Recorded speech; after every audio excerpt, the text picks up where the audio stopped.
We're doing a quick little sip of some Nero d'Avola.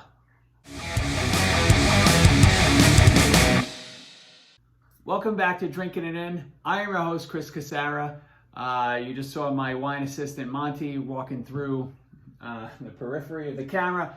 We are here to help you know more and drink better, and I'm in a good mood because my day is ending, or my day has ended, or work day has ended, and I'm going to have a little sip of a Nero d'Avola. Now, if you've followed me on this channel for a little while, you know that the house wine in the Casara household now is the Colossi Nero d'Avola from Sicily. We've fallen in love with the Nero d'Avola grape and the wines from Sicily, and we're giving this one a try, although full disclosure, tried it last night, really liked it. This is a Cusumano Nero d'Avola 2020. It is estate bottled, so that's fun. That means all the grapes are coming from their estate. And it is from the DOC, the Sicilia DOC, I believe is, Sicilia. Now, what's neat is this was not a cork. This was not a screw cap. It was this little glass seal. Pretty easy to undo or open up the wine. So, and that was a pleasant surprise last night when I was, of course, I pulled out the corkscrew, took off the little top, and saw that it was a glass closure. Made my life easier. Nero d'Avola, these wines are typically medium-bodied.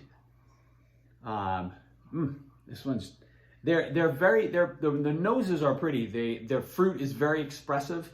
I usually get a little, I'm going to call it perfumey and spice notes. So it has similar characteristics to Pinot Noir, although the aromas are very different. Like Pinot Noir is very red and raspberry, cherry, cola, whereas that goes a little bit more towards the black side of the fruit scale.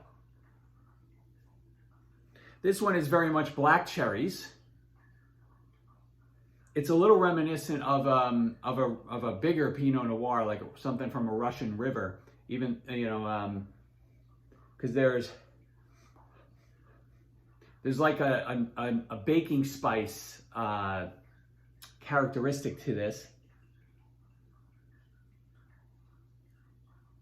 And perfumey, like just a potpourri, but a potpourri that's not like too perfumey.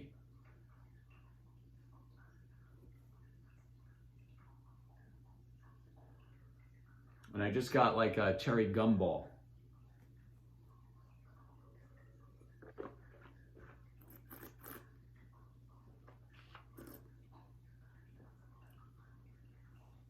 Nice bit of acid.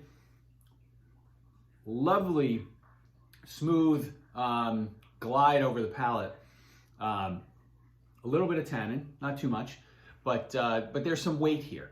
Right, this isn't a wine. This is a wine that's easy to drink, but that has a little weight. The alcohol is 14%, so a little high. A little high. You gotta be careful drinking a 14%er. Much easier to drink something that's 12 without care. But the finish stays with you for a while. I'm getting a lot of those black cherries. They're sticking with me. This is the perfect. Again. It was a Tuesday night wine last night, so opened it up. Nero d'Avola. At some point I said ultimately I'll do a feature on my favorite Nero d'Avola producers as we continue to explore Sicily and do more videos on it. And Cusumano, good showing. Probably pretty easy to find. I'll put some notes in the description so that you can easily link up and find this wine for yourself. Let me know if you're drinking more Nero d'Avola. I'm curious. And don't forget to subscribe. I'll see you soon. Cheers.